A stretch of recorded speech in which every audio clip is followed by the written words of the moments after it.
Good morning, ladies and gentlemen. I'm Dave Crouch, and this is the Town Hall meeting, formerly known as the Public Affairs Roundtable. We appreciate all you folks being here with us this morning and our audience from WCTV and from WAKM. We are happy to be at Columbia State Community College again this morning, and we appreciate the accommodations that Shauna Jackson and her staff have made for us here. We very much appreciate that, Dr. Jackson. Our guests this morning are short. We normally have all of our state legislative delegation here, and this morning Charles Sargent is unable to be with us, and we're not sure about Glen, but he usually keeps us in suspense, so that's okay. With us this morning, our State Senator Jack Johnson and our State Representative Sam Whitson, and we appreciate that. Senator Johnson is the senator for District 23, which now makes up all of Williamson County. He is, how long have you been our state senator now, Jack? 11 years. And we are distinguished. He is now the Commerce and Labor Chairman for the State Senate, and that's a pretty important position in the State Senate. Jack, tell us what that committee actually oversees. Sure, Dave. And first of all, thank you all for having us here. What a wonderful facility to have this event in. So thank you to Columbia State and obviously Williamson Inc. and all the folks that help make this happen. Yeah, and thanks for the question, Dave. I am chairman of the Senate Commerce and Labor Committee, and on the Senate side, we have standing committees that handle particular subject matters, whether it's transportation, healthcare, education. There are committees that, when a bill is filed, if it pertains to a particular subject matter, it gets referred to a specific committee. And really, the committees are where most of the work is done on legislation. By and large, most anything that passes out of a committee and makes it to the full Senate for a full Senate vote on the floor will generally pass. Very rarely do we have controversial measures that have not been negotiated, worked out, that make it to the floor. Sometimes that happens, but generally, most everything that passes the Senate passes overwhelmingly. The Commerce and Labor Committee is an important committee. I'm a little biased because I've been chairman of that committee for a number of years, and I'm very passionate about it, and it is an important committee. It handles most everything that relates to business is probably the best way to explain it. If it's a bill that deals with real estate or insurance, whether it deals with workers' compensation insurance, unemployment compensation insurance, those types of bills will be referred to the Commerce and Labor Committee. So when you look at Tennessee and what we've been able to accomplish from a business standpoint, and you'll probably hear some bragging this morning, but I think it's appropriate. We have the fastest small business job growth now in the United States. Our unemployment rate is now the lowest in recorded history in the state of Tennessee. We have the fastest wage growth among all demographics, minority and otherwise, in the state of Tennessee. And so we as a General Assembly, working closely with the governor, have done a lot over the last 7 years that I think have really moved this state forward. And a lot of that has come through the Commerce and Labor Committee. So with Williamson County being the economic engine for the state that it is, with the businesses we have headquartered in Williamson County, those that are expanding, relocating to Williamson County, creating jobs here. Of course, Williamson County continues to be the most prosperous state the most prosperous county in the state, and certainly one of the most prosperous in the nation. And I think that the environment, the business environment we have established at the state level has helped to propel that. And so we get lots of calls from stakeholders here in the county and across the state relative to business-regarded legislation. Governor Haslam said when he ran for governor in 2010, he wanted to make Tennessee the best state in the nation to own and operate a business. And we have taken that very seriously in his 7 years in office. Of course, Governor Haslam's now in his final year, his 8th year, and so we've worked very hard to make that work, and a lot of that has come through my committee. So long answer there, Dave, but that's a little bit about the committee. That's quite all right, Jack. Now, just so us rookies understand the way the legislative process works, a bill is assigned to a committee by the Senate clerk. So the lieutenant governor doesn't control that like they do down in the House. Well, let me be very clear. The bills are referred by the Senate clerk. The Senate clerk serves at the pleasure of the lieutenant governor. Gotcha. So. Okay. And if a bill doesn't make it out of committee, it's dead. So you've got quite a bit of control over what does happen and what does not.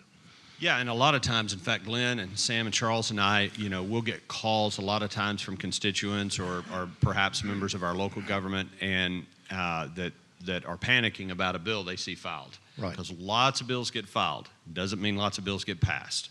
So, and by the way, we appreciate those calls because it's important for us to know what is of importance to people. But a lot of times we'll report back that a particular bill was filed. I'll talk to the sponsor in the Senate and say, hey, what's the deal with this bill? And they'll say, I'm probably not going to even move forward with it, but I wanted to have it filed just in case. But if they do bring it to committee and they want the bill heard, then certainly we will take that bill up. But yeah, many bills never see the light of day, either because the sponsor chooses not to move that bill or proceed with that bill, or there are negotiations behind the scenes that let them know that the bill's probably not going to come out of committee. Okay, one other quick question for you, Jack. And I understand that our majority leader in the Senate may be moving on to bigger and better things. Any news on that front these days? Yes, our current majority leader, Mark Norris, was nominated by President Trump. I believe it was in July of last year to be a federal judge for the Western District of Tennessee. And interestingly, we've had a number of senators that have left us for other positions. Doug Overby, who is a state senator from East Tennessee, Blount and Sevier County, he was appointed by President Trump to be U.S. Attorney for the Eastern District, so he has left us in the Senate and was confirmed by the United States Senate for that position. Jim Tracy from Rutherford County, Bedford County, in that area, he was appointed by President Trump to serve in the Department of Agriculture, and so that did not require confirmation by the U.S. Senate, but he's left us to take a position in the Trump administration. Mark Norris is appointed. He is awaiting confirmation, and when he is confirmed, he will resign both as Majority Leader of the Senate and as a state senator from Shelby County. I believe where you're going with this is I am a candidate to replace him as Majority Leader of the state Senate. Which is somewhat of a fascinating exercise because I'm running for a position that's not available because he's still there, and I don't know when the election will be because I don't know when he'll get confirmed, but we do believe his confirmation is imminent, probably happen within the next 30 days, at which time we will have an election to elect a new majority leader. Interestingly, it's the same position that Glen holds in the state House, and likewise in the state Senate, the majority leader position is the number 2 position in the Senate behind the lieutenant governor. One of my very good friends, Senator Mike Bell, is also running for the position. There are 27 members now of our caucus, so 14 votes wins that election. And it's like running for president of your homeroom class because it's a very small pool. We're all very good friends. We work very closely together. And so it's kind of a family conversation, as you will, as to who will be the next majority leader. So we'll see what happens. I'm excited. I love the position I have now with Commerce and Labor, but I do think this would be a good opportunity. And certainly with Charles Sargent's retirement, that's going to be a huge loss for our county because Charles has done such a great job in serving as chairman of the House Finance Committee. But Glen has plans for the future, and I do as well. So we're going to do our best to try to keep some of our delegation in a position of leadership so we can do a good job for this county. So I'll keep you posted. We'll see what happens. Hopefully something will either happen or not happen in the next 4 to 5 weeks. Do the odds makers have a run on that election? No. If you're looking for odds, I'd focus on the Super Bowl right now. Good answer. Coming down the seniority totem pole one notch to the majority leader of the Tennessee House of Representatives, Mr. Glen Casada. Glad you could make it. Morning, Dave. Good to have you here. And we Glen is the representative for District 63, and that makes up most of the western part of Williamson County. Eastern, I'm sorry, you're right. I'm getting my directions mixed up. But from Nolensville down to all the way to Spring Hill. Flat Creek, don't forget Flat Creek. Flat Creek is a very important part of Williamson County. And so Glen, we proud to have you as the majority leader. Now, same question, just a different way in the House. The Speaker of the House, Beth Harwell, has announced her candidacy for governor. She's not running for re-election. That's going to leave a vacancy. Who's going to be the next Speaker of the House? You know, there's some things that only God knows, and that might be one of them. But to be honest with you, we in the House are focused with Sam stepping here like a, and I'll brag on Sam in just a few minutes, but we're focused on getting through this session. The governor's proposed some really good ideas, how to address the opioid abuse, how to address juvenile justice, welfare to work, just to name a few. We're going to take care of business, continue to make Tennessee the best state in the union to live, raise a family, make an income, and then we'll worry about the elections. I need to get reelected, and then we'll focus on that, Dave, when that comes around. But it's of interest. I will be honest, it's of interest. But first things first. Good answer. Good answer. Next, I'll introduce Colonel Sam Whitson, U.S. Army retired, who is... Let me brag on Sam real quick, Dave. Go ahead. Sam has come in there and literally in 2 years has asserted himself as a leader, starting in the very beginning on the Improve Act. He took our advice when he got on transportation. He kind of frowns at me still to this day on that. But there was a time that bill was in trouble, and in committee, his vote pushed it out, and your leadership on that. And so I think we need to give kudos to Sam and all how he's done in just a short period of time. I mean, he's so good, he even brought his petition. So if anybody lives on the south and west part of it, come sign this petition before y'all leave. I didn't even think about that one. That's a good move. Thank you, Dave. Thank you for being here with us, Glen. Sam, you're our District 65 representative, and that is the western part of the county in general, starting really in downtown Franklin and wrapping around Fairview and all the way down to the western part of Spring Hill, right? Right, is this on? Okay, along the county line and to Leapers Fork, Spring Hill, and all points in between. And I tell you, I'm starting my second session. We're in the 110th General Assembly, and I tell you, the delegation has been really great mentors for me in explaining how the process works. And when I need advice on a procedure or even the House of Lords, I go to my buddy here.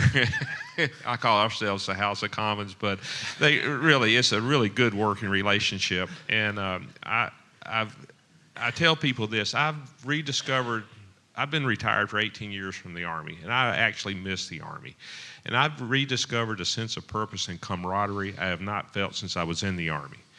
And I would just like to say, we look at this great facility here, and I tell people, we are going to miss Charles Sargent and the impact that he's had on this community over the years. The battlefield preservation, the Carter House.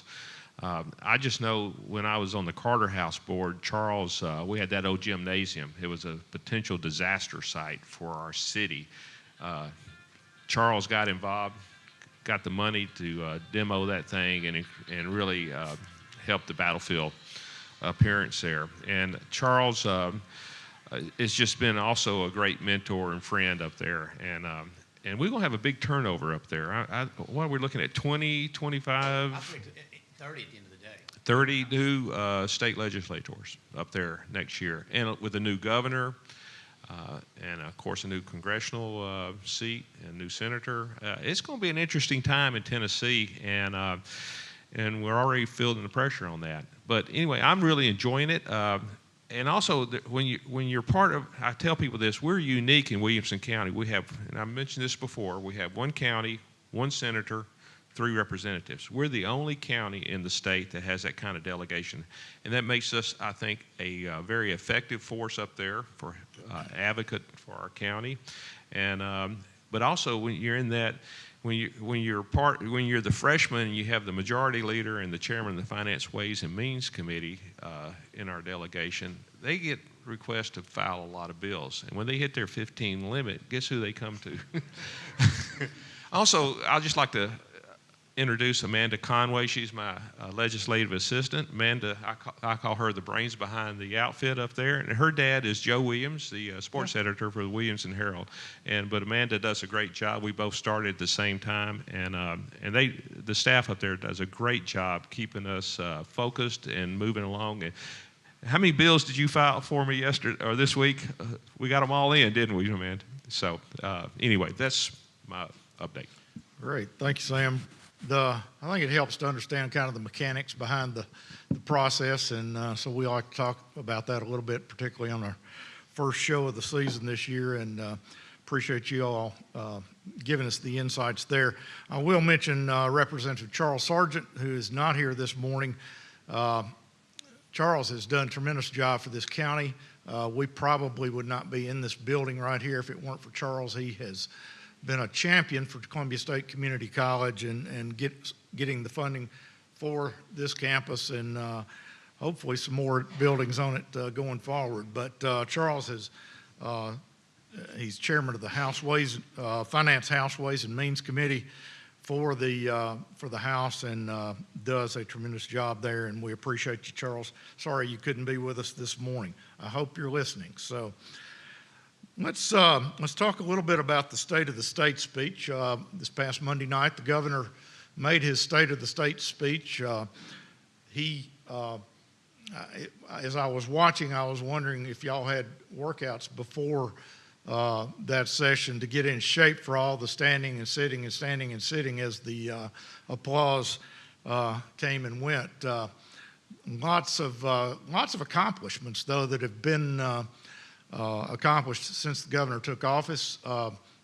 Jack, tell us, if you can, some of what the governor cited as accomplishments. I think it's sure. Be glad to. List. And again, full disclosure, I think I said, and I'll repeat that you might hear a little bit of bragging, but I think that the governor articulated in a very effective manner, and understand he's in his last year in office. He's term limited. And so this is his 8th year in office. So Monday night's State of the State address was his final. And so it's entirely appropriate that he reflect back over the last 7 years and some of the things that we have accomplished, the General Assembly working with the governor. And because obviously he's concerned, as he should be, about his legacy as the 49th governor of the state of Tennessee. So he spent some time on that, but obviously looking forward. By no means does he intend to be a lame duck governor. He's got a busy and aggressive agenda for this final year, and we look forward to working with him. You talk about process, Dave, and we enjoy getting into the weeds a little bit about process. The way it kind of works, the General Assembly convenes on the second Tuesday of every year, which we did. That's a significant moment in the process, obviously. Then the governor gives his State of the State, and that's really when most of us get our first look at the budget, which is the most important thing we do. The only constitutional requirement we have is to pass a budget, and we do have a constitutional requirement to pass a balanced budget, and we've done so every year.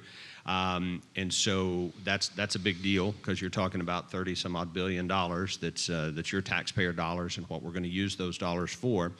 And then the next step of the process is what happened yesterday, which is the deadline to file bills. And so any bill you want to file has to be in the system by end of day yesterday. And so no more bills can be filed in the General Assembly. Now there's a bunch of them out there, and they can be amended, and there's plenty to work with, as I addressed earlier. When you look down some of the accomplishments, I mentioned a couple earlier, about our income, our job growth, our unemployment rate across all demographics. It's also important to note that Tennessee is now the fastest for two-year cycles in a row, according to the NAEP test, which is the National Assessment of Educational Progress. Tennessee is the fastest improving state in terms of K-12 outcomes, which is significant.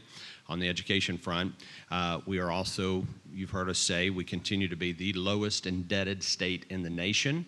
And to put that into perspective, you as a Tennessee taxpayer, forgive me if I don't have the number exactly right, you owe somewhere around $280 in terms of your share of the state debt. So per capita, that is the lowest in the nation out of any state.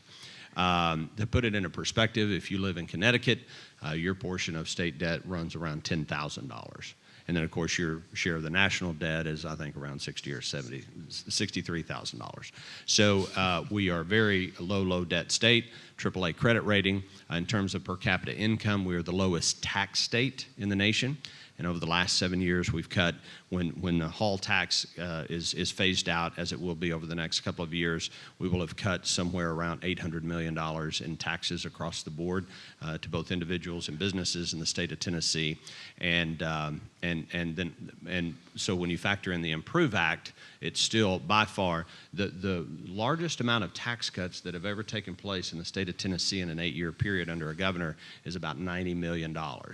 Even with the Improve Act and offsetting that, we will be somewhere around 6 times that amount in tax cuts in that 8-year period of time. So significant tax cuts, and I mentioned the unemployment.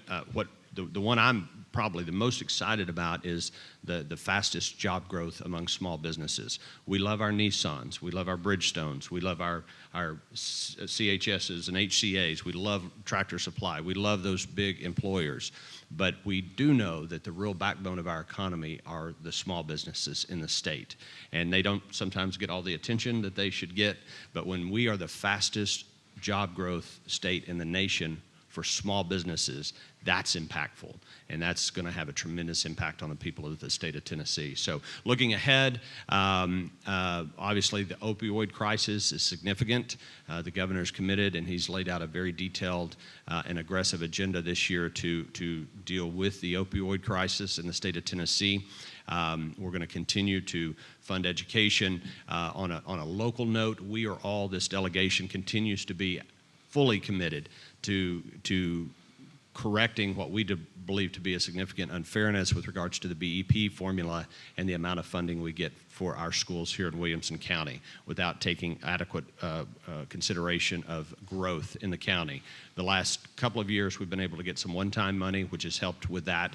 But our county commission, our school board, they need a recurring funding source that they can plan on and count on from the BEP. So I know Charles will talk about that as we have these meetings over the next couple of months. But on the Senate side, I'm fully committed to that. We have to correct this. It's inherently unfair. We can get into the weeds as much as you would like about the BEP formula and how it works, but how it penalizes Williamson County. And it penalizes us for our success, and that must be corrected. So we're going to work hard on that. Well, you just answered the question I had queued up for Sam and Glen, but these priorities going forward, gentlemen. Glen, the governor he spent a lot of time talking about education. He's made it clear that is going to continue to be his top priority for this next session. What do you think that you all can accomplish in this next session? What does the governor want to accomplish, and how do you think he's going to leave it as a state? The governor has 2 overarching theories, if you will, and those theories dwell down into the success that we've had. Number one is you pay well, but you ask a lot. And so we have given K-12 teachers in the state for 8 years in a row the highest growth in income as well from the state of Tennessee. And in return, we have asked a lot of our teachers. We push them hard, but they have stepped up and they have delivered. And so as I'm being redundant when I say this, we are now, for the 2nd year in a row, the fastest improving state in the union on test scores. But what that translates is to, we were literally 46th and 47th in results. You know, I'm not talking about input, I'm talking about output. And so when the governor came in and the legislature came in, from 3rd grade reading, which we're now 17th in the nation, to I think we're 8th grade. I don't have my glasses on, Sam, so I'll have to wing this. Forgive me if I'm off just a little bit. But to about 34th in, I believe that's going to be 10th grade math. But it's amazing how we've come from almost dead last in this country to in the top 3rd. and we're not done. And it's because when you give a lot and ask a lot, we step up. And that's so that's kind of one. And then looking at higher ed, the governor has had something called Drive to 55. Because of the low regulations, the low taxes, business, corporate headquarters, small businesses, people are flocking into Tennessee. Well, to support that kind of economics and commerce, you've got to have a high college degree rate. And so Drive to 55, the goal is to have 55% of Tennesseans with college degrees. And so we've done quite well in that area as well.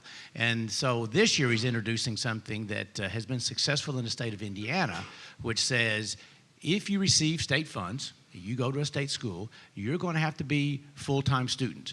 And it should dramatically increase our college graduates. We're helping these young people get through. It's a good investment for the state, for the economy, for us. But in return, we're going to ask them to be full-time. And I think this will dramatically increase graduation rates at our colleges. Great. Probably the second priority that the governor talked about is juvenile justice reform. Touch on that a minute, Glenn, and explain what that means. What's he talking about? Primarily, when we look at young people, a lot of young people are ended up in courts for things that if you and I did really wouldn't be a basis for a tort. For example, a lot of young people are out past midnight. They do things like that sends them to court. It ties up our courts, and it puts them in the juvenile justice center, and with very poor results. It seems like when they come into that system, they don't improve. So the governor is kind of a two-pronged attack. We're going to put more facilities, more individuals in these rural counties where those things don't exist, help to the young people. And instead of putting them into court, we're going to put them into programs that helps them understand you've got to obey the laws. Yes, they're minor in scope, but this is what's expected of you. And we think we're going to, number one, unclog the courts, and number two, put some of these young people on the straight path. Great. We have with us Sheriff Jeff Long with us this morning. And Sheriff Long, you mentioned in a talk that I heard recently about how one of the things that struck you when you took office was that you were dealing with the grandkids of some of the people you dealt with when you were much younger and were arresting many years ago. Talk about that and what the state legislature can or can't do about this. Thank you, Dave. What I was talking about, and the delegations heard me say this, it was sad to me when I was honored to be elected sheriff in 2008. I worked for this sheriff's office back in the 70s, and it was discouraging for me to see grandkids of grandparents that I dealt with in the system back in the 70s. So the recidivism rate of not only individuals but families as a whole in our system and trying to break that. And we've talked about that quite a bit. And what we've done locally is we've started a bunch of programs of, we had people in the jail who had never balanced a checkbook. They'd never interviewed for a job. They'd never done any kind of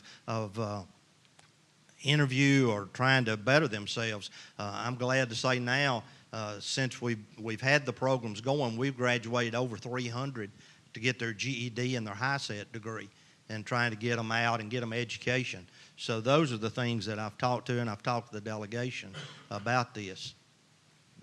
I presume you will be in some of the testimony that is heard in front of the committees there as they are forming this legislation. Yes, I will. I have the opportunity to serve as legislative chair for the Tennessee Sheriff's Association, so I'm at the legislature, as they know, doing that. And I think Senator Norris was the one that chaired that juvenile justice study committee that Glen and some of them are talking about trying to get them out of the juvenile court and get them into alternatives and trying to break that cycle, plus dislodge our courts from the overload that we have. Don't go away. Sam, one of the next priorities that the governor mentioned Monday night was the opioid crisis, and Jack's already alluded to it.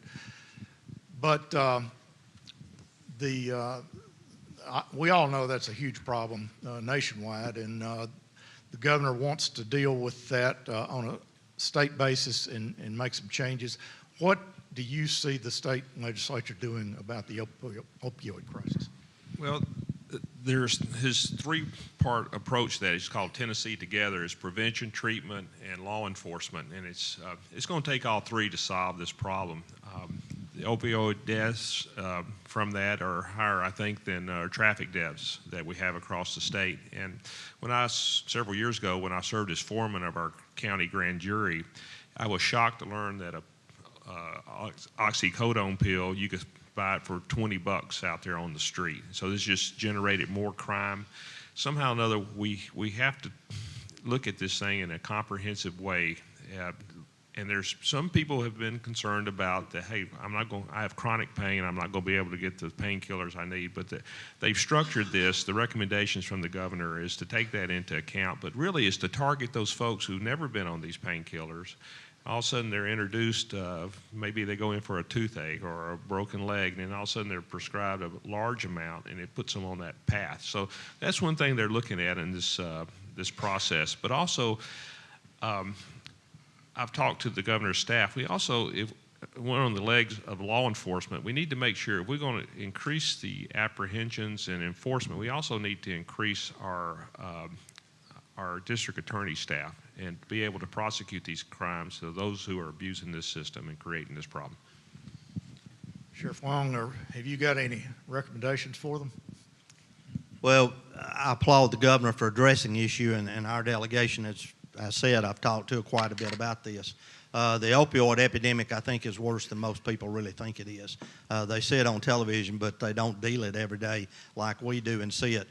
We're probably averaging on an average 3 to 4 overdoses a week. Right now is what we're seeing in Williamson County out in the county population. That's not counting in the municipalities, and I'm sure they're having the same problem. I applaud our county commission. They recently joined a lawsuit against the manufacturers of these drugs. And I think the thing that really struck me about that is that when those pharmaceuticals were developed, the companies were licensed by the Food and Drug Administration and the DEA to provide those medications. At the time they were licensed to provide them, they were also told to watch for the effects of the drugs, and if there was addiction to those, they were to notify the DEA. According to what I heard the other day in the study that I saw, that never happened. They have never talked and referred back that there was addiction, and now it's out of control. So that to me struck that these manufacturers didn't live up to their responsibility that they should have. So I applaud our commission for that. But I think, we see pill mills develop. We've talked about that. They'll start one place and relocate another when law enforcement gets onto them. We've got to tighten down on that. We've got to tighten down to the access through TennCare and things like that of getting these drugs and getting out on the street and selling them. And then also I think the licensing board for our physicians who are misguided in their oath. I think we've got to tighten up on that and do sanctions to prevent them from future giving out these medications just at a normal amounts. Thank you, Jeff. And Sam, Dave, I'd go like ahead. to add, if you want to be inspired, attend a drug court graduation. Our circuit court judges, Martin, Judge Johnson, Binkley, and Woodruff, have set up an incredible system there to get these folks off of these drugs and refocus their life. They had one individual in there who did not know how to read. And through the drug court and training and education, he delivered the graduation speech. He read it. And I tell you, that was a very inspiring event, and they put a lot into it. They need more resources, but if you get a chance, attend one of those drug court graduations. Jack, how about telling us what committees the juvenile justice and the opioid crisis bills will flow through in the Senate? Yeah, sure. Two primary committees on the Senate side. Obviously, there's a law enforcement element, prosecutorial element of the proposal, and that will go through the Senate Judiciary Committee, which handles criminal law, civil law, those types of bills. Then also the health committee relative to treatment, rehabilitation, and things of that nature. So those two, and I don't serve on either of those committees, but I will tell you, knowing the severity of this crisis, it's all hands on deck kind of a thing, because this is we spent some time bragging about the good things in Tennessee. This is one of those things that is affecting employers, because many employers, if not most, drug screen their employees. So these people are not going to be able to get a job when it's detected that they're on these drugs. It's a crisis. I attended a luncheon with about 8 or 10 people with Governor Matt Bevin, I think, from Kentucky, and he put it into a perspective that I had not heard. I believe we're up to something around 65,000 deaths per year due to opioids in the United States. To put that into perspective, at the height of the AIDS crisis, the most deaths we had was 55,000. And I remember as a high school student and college student back during the 80s, the worldwide attention that was placed on the AIDS crisis, and with telethons and raising money and trying to find a cure for AIDS, and luckily there was some success there, and it's not the death sentence that it used to be. We're having more opioid deaths in the United States than we had AIDS deaths due to HIV. So that really put it into perspective for me. And some of my colleagues, and particularly in some of the rural parts of Tennessee, are talking about literally every day someone's dying from this. Right. And so certainly it's a tragic effect relative to the deaths, but it's also quality of life and impacting life, and the inability. The great news is we have a very low unemployment rate, and employers are looking for employees. That's a good thing. But if a significant portion of our potential employee base is on opioids, they're not going to get hired because they're going to drug test, and so it's a real crisis and something that we have to address. Glen, back to the juvenile justice bill again. The pendulum seems to swing back from time to time. At one point, we want to rehabilitate everybody, not jail anybody, and then the pendulum swings back and we want to throw everybody in jail and throw away the key. Where are we on that spectrum as far as how to fix the problem in the juvenile justice? That is a really good point, a good observation, Dave, is that there is these pendulums in government and society in general. What the governor's proposing, and I like, is it's a combination of both.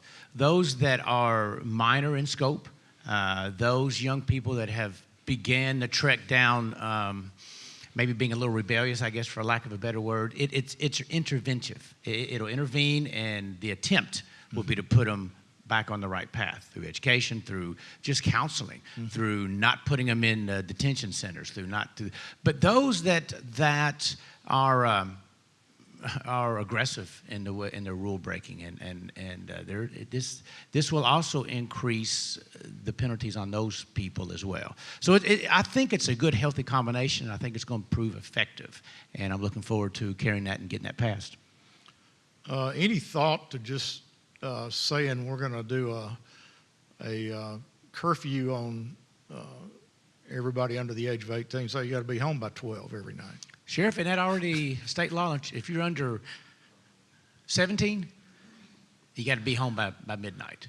I think that's already, but it's probably in some communities, but yeah, not enforced in some communities. Yeah. I mean, that's what I did with my kids, and it just seems like nothing good happens after midnight. So I won't call any children's names, but one of them snuck out one time in a household real close to mine, and so it does happen.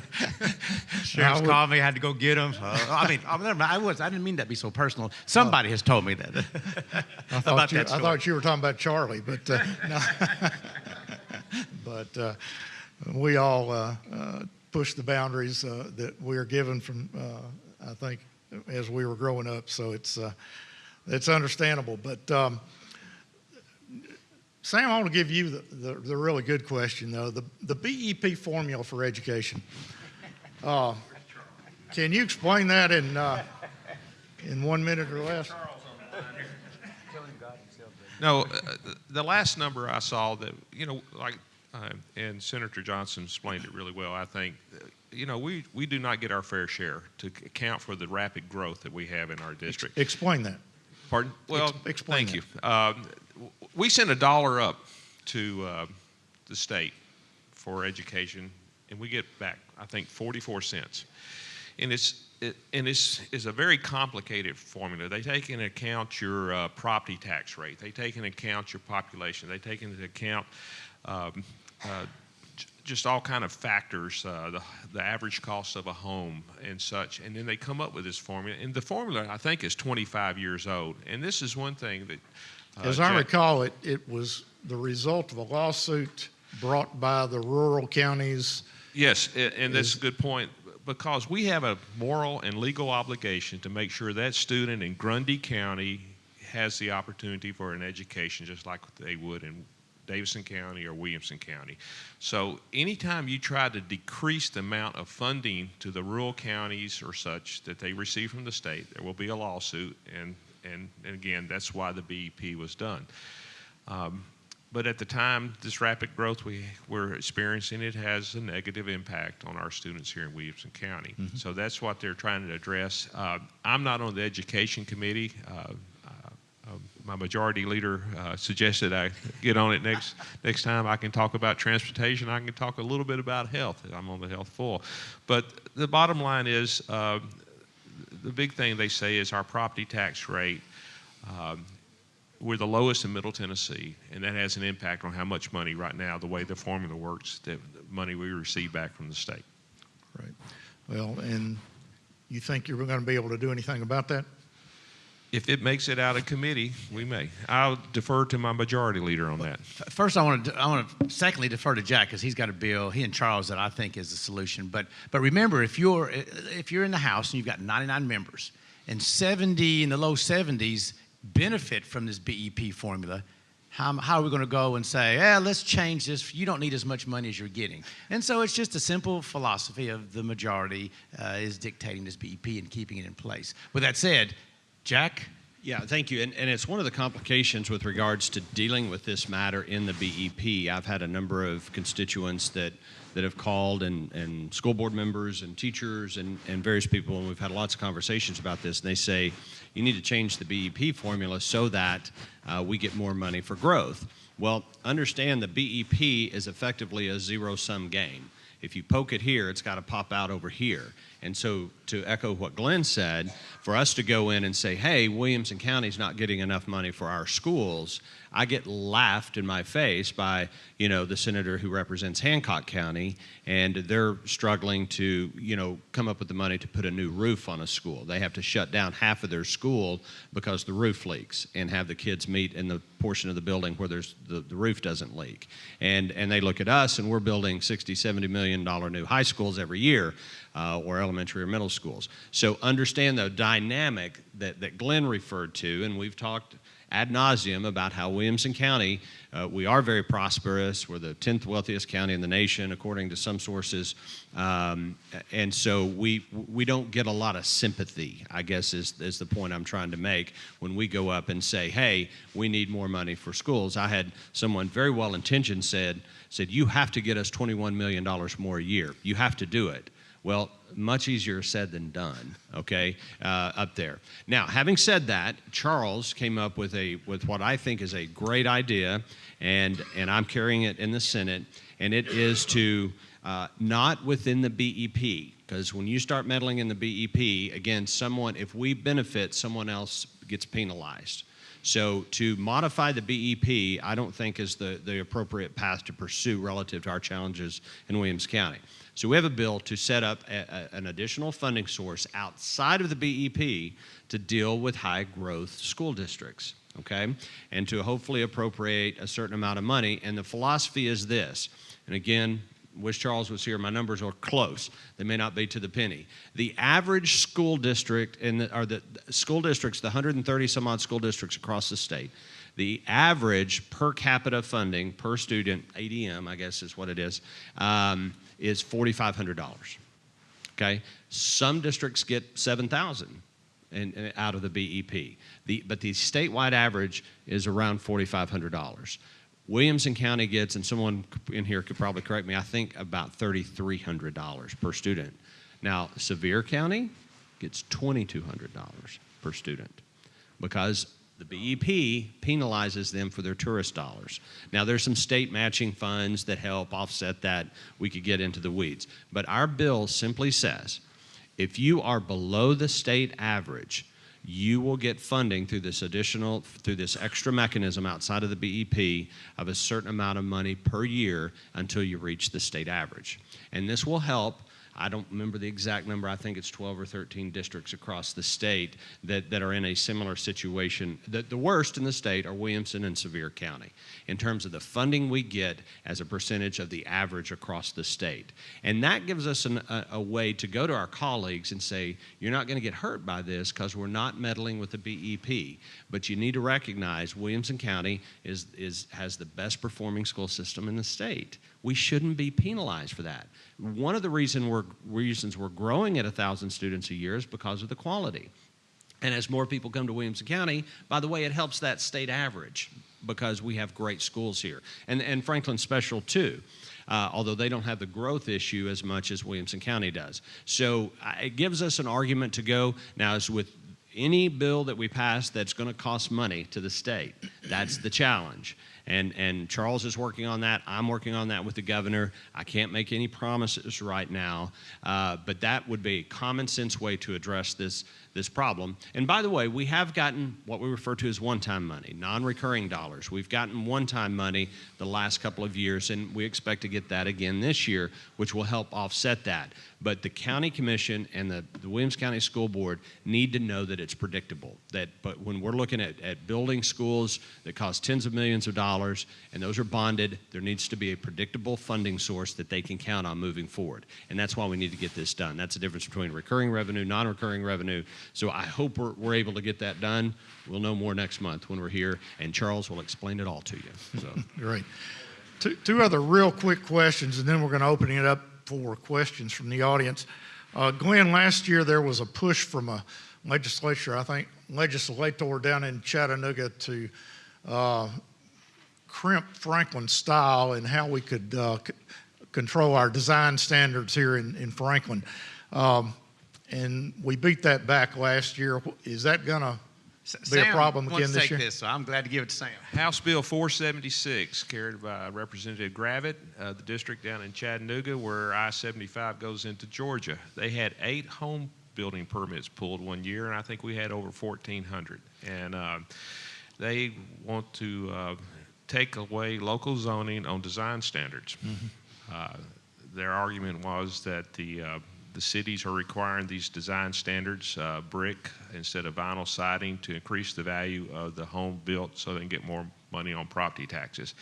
I don't think they understand it's the land that drives up the cost of this project. So anyway, right now, the bill Jack fought it in the Senate, but they pulled it back off of calendar rules. And I talked to the sponsor, Representative Gravitt, who's I consider a friend. He said he's going to wait and see what the Senate does on it. So right there, and talking to other folks, it may not be reintroduced this year. I hope not. Good. And I was going to ask Sam, when is Mack Hatcher construction starting? I talked to TDOT Commissioner John Shore last week about it. They are looking at some cost-saving redesigns on a bridge project, but he feels like, first of all, TDOT has let more projects in December than they ever have before in state history. About 30% of the Improve Act projects have started at one part or another, whether design or acquisition of land. But Mack Hatcher, they anticipate once they work on some of this redesign of the bridge to save approximately $3 million. They say in July that the letting should be done, or no later than July, I should say. We hope March, April, May, sometime in there. Okay. Let me add to that. Number one, Sam's has found a spot, I think, in the legislature being on transportation. That just seems to be your niche. But the bigger picture, Williamson County really benefited by the Improve Act. We've got Mack Hatcher extension on your side. On the north side, we've got Highway 31 widening in Charles's side, and it's already begun. And then on the east side, Highway 96 will be, as soon as the weather breaks, they'll start working on making it 5-laned all the way to Wilson Pike, and then start buying property to the county line. So Williamson County really benefited from the Improve Act. Any hope for the southeast section of Mack Hatcher being 4-lane there to help Jack and I out?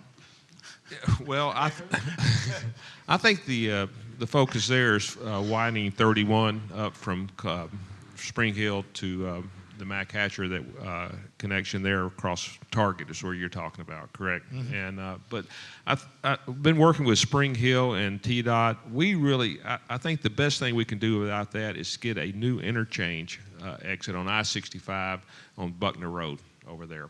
That will take a lot of congestion off 31. And but you know, once Mack Hatcher is done, it really is going to benefit the folks who live out in Fairview and that side of the county. They don't have to drive through downtown Franklin to get to Cool Springs or to Nashville. It's going to be a big benefit. Ride home with me one afternoon, Sam, and we'll talk about priorities.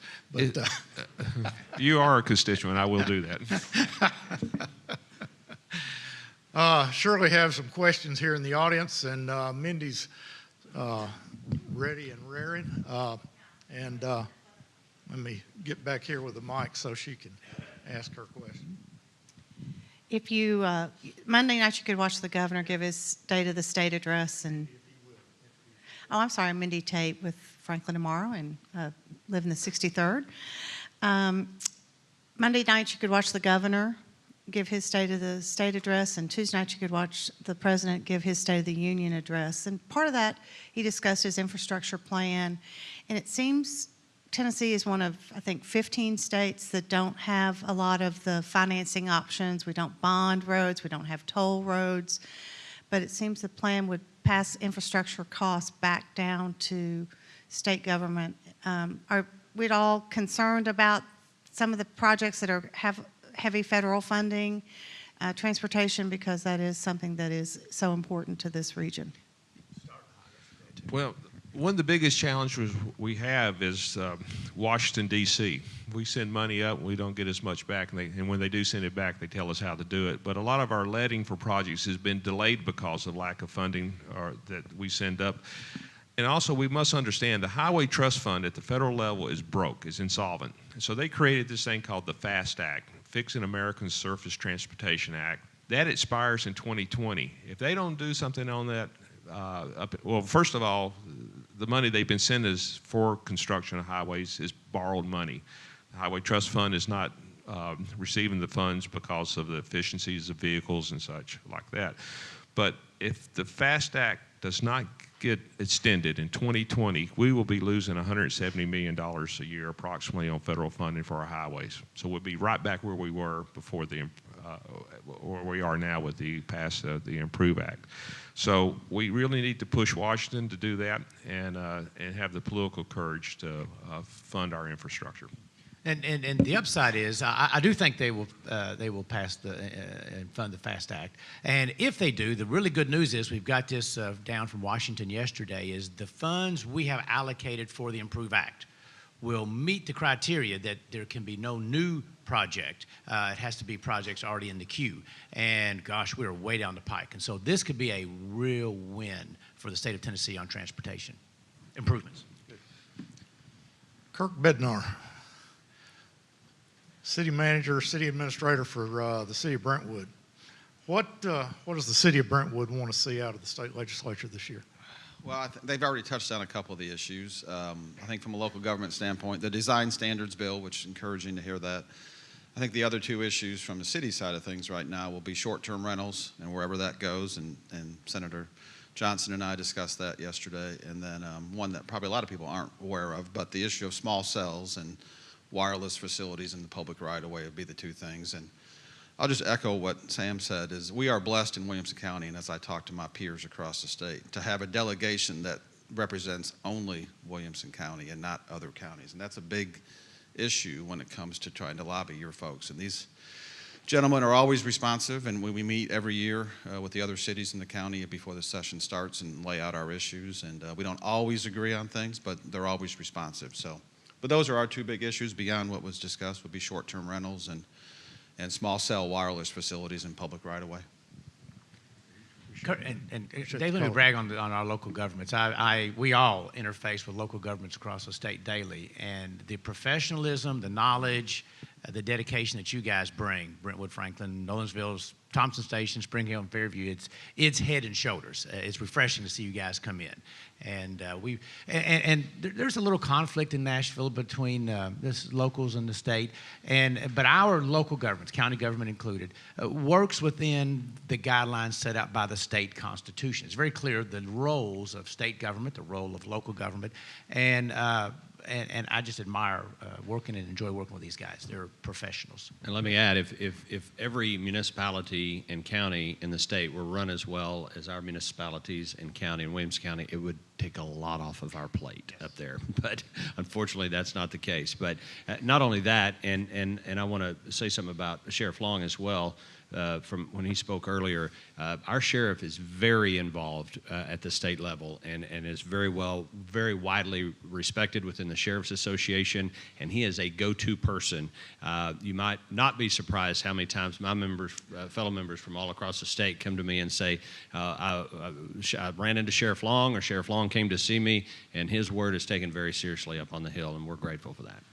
And another thing I'd like to say about our county government and our constitutional officers, the second year in a row, a clean state audit. I mean, that is so important. We're the largest county to receive a perfect audit score for 2 years now in a row, and that is just says a lot about the folks we have working there. And it makes our job easy. We don't have to deal with issues and crises like many of our colleagues. I know if Diane Giddens was my boss, I would be doing everything just by the book too. So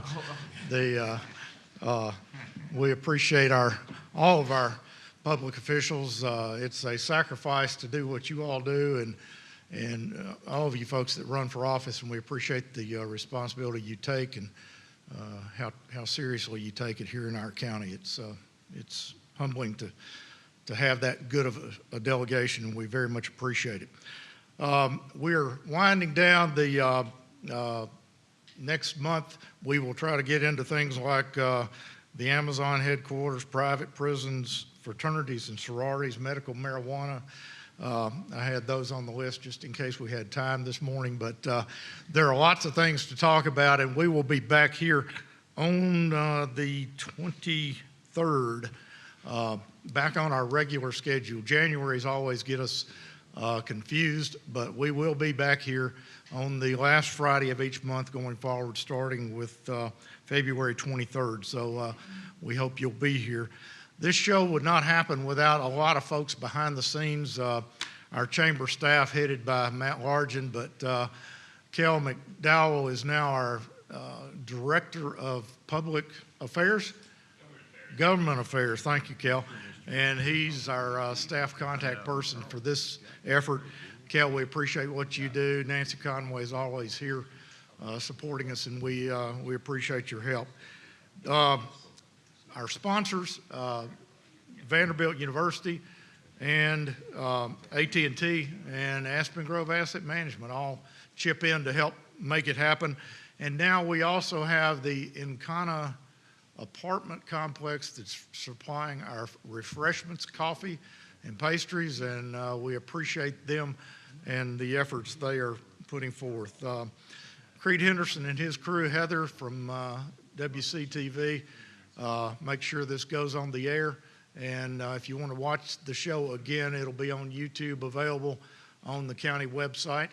And Tom Lawrence, we appreciate you making it happen on WAKM every time. So it's just a group effort. We very much appreciate all of you being with us.